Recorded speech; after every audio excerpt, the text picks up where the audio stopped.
प्रातः होते ही दोनों राजकुमारियां शहजादी अल्फिया और राजकुमारी उर्मिला उस घने वन की ओर प्रस्थान करने के लिए तैयार हो गईं। दोनों ने अपने अपने घोड़ों पर सवार होकर महल से बाहर निकली। राजकुमार अर्जुन, उसका पति, ने शहजादी अल्फिया को रोकते हुए कहा, अल्फिया, मुझे तुम्हारे साथ चलने दो। वो वन बहुत खतरनाक है। शहजादी अल्फिया ने मुस्कुराते हुए कहा, स्वामी, आप चिंता न करें, हम दोनों बहनें साथ हैं। आप यहाँ नायरा का ध्यान रखें, हम शीघ्र ही लौट आएंगे। राजकुमार अर्जुन ने अनमने मन से उन्हें जाने दिया, लेकिन उनके हृदय में एक अजीब सी बेचैनी थी। नायरा भी अपनी माँ को जाते देख रो पड़ी। माँ, मुझे भी अपने साथ ले चलो। शहजादी अल्फिया ने उसे गले लगाकर कहा, पुत्री, तुम यहाँ अपने पिताजी के साथ रहो, मैं जल्द ही वापस आऊंगी। इतना कहकर दोनों राजकुमारियां घोड़े दौड़ाते हुए उस घने वन की ओर निकल पड़ी। जैसे जैसे दोनों उस वन के करीब पहुंच रही थीं, वैसे वैसे आकाश में काले बादल छाने लगे। हवा तेज हो गई, पक्षियों की चहचहाहट बंद हो गई। पूरा वन मानो सन्नाटे में डूब गया हो। राजकुमारी उर्मिला ने घोड़े की रफ्तार धीमी करते हुए कहा,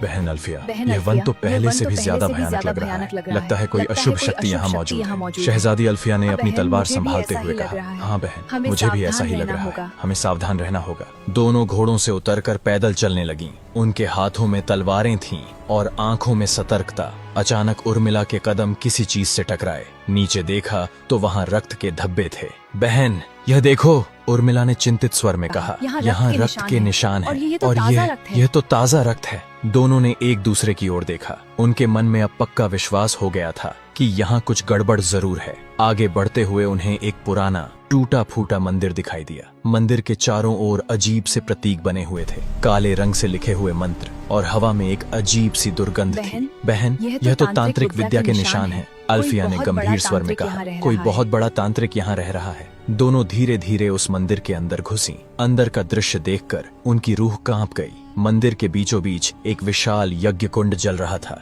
उसके चारों ओर खोपड़ियां रखी हुई थीं। दीवारों पर रक्त से अजीब अजीब आकृतियां बनी थीं।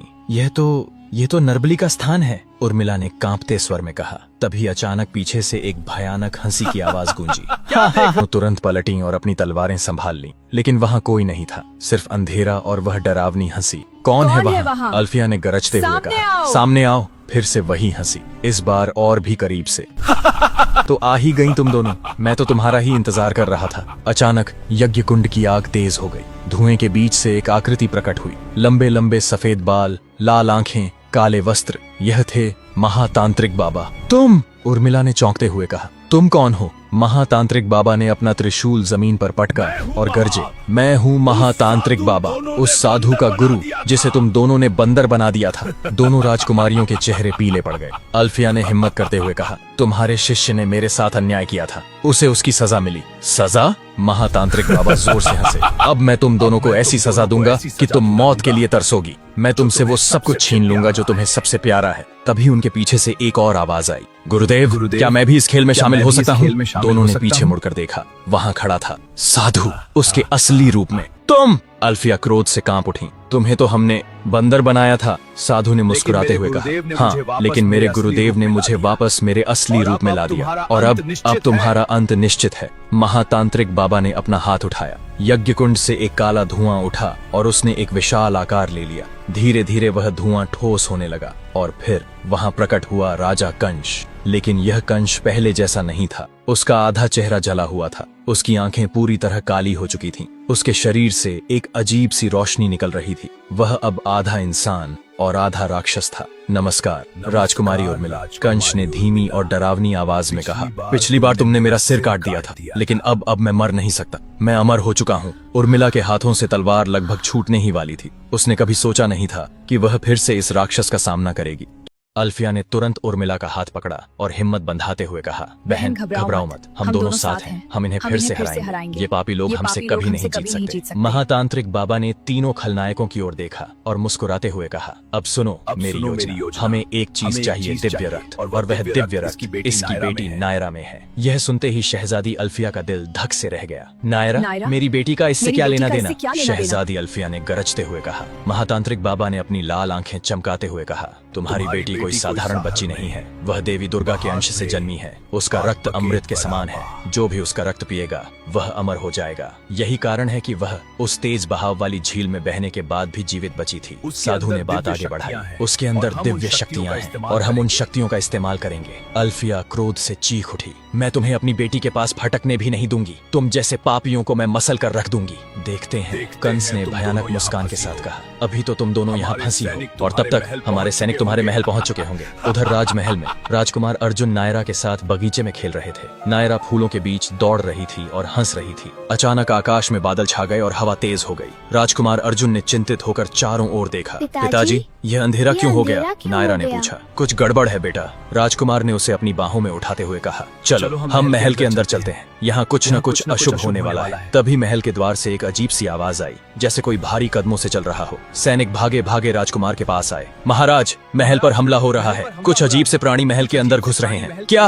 राजकुमार ने नायरा को एक सेविका के हवाले किया और बोले, नायरा को सुरक्षित स्थान पर ले जाओ और तुरंत बादशाह को बुलाओ। राजकुमार अर्जुन अपनी तलवार लेकर महल के द्वार की ओर दौड़े, लेकिन जो दृश्य उन्होंने देखा वह देखकर उनकी रूह कांप गई। द्वार पर छाया योद्धा खड़े थे, पूरी तरह काले धुएं जैसे शरीर वाले, और उनकी आंखें अंगारे की तरह लाल जल रही थीं। वे सब महल के अंदर घुस रहे थे। यह क्या है? एक सैनिक डर के मारे कांप उठा। राजकुमार अर्जुन ने हिम्मत जुटाते हुए कहा, चाहे जो भी हो, हम इन्हें महल के अंदर नहीं घुसने देंगे। सभी सैनिक अपने हथियार उठाओ। लेकिन फिर कुछ ऐसा हुआ कि महल के द्वार पर इतना विशाल राक्षस देख सभी सैनिकों के पसीने छूट गए। सैनिकों ने साहस जुटाते हुए उस राक्षस और छाया योद्धाओं पर वार किया, लेकिन उनकी तलवारें उन धुएं जैसे शरीरों के आर पार निकल गईं। उन पर कोई असर नहीं हुआ। यह कैसे संभव है? एक सैनिक डर के मारे चिल्लाया। तभी छाया योद्धाओं के पीछे से एक कर्कश आवाज आई।